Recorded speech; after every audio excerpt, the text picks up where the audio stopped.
Ini lupa kaya di hotel, lupa kaya dong ya. Di hotel lupa kaya. Lupa. Sialan. Wow, dia ke mana ni? Dia ke mati sialan.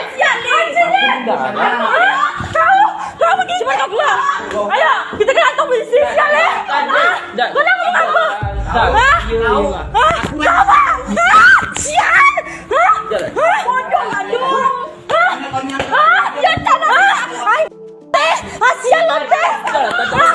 Ya bapak lu sial le. Dengan laki aku kau nak apa?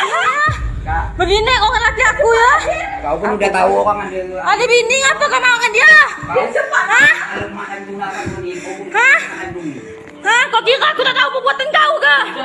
Selama ini ya kau diam-diam dengan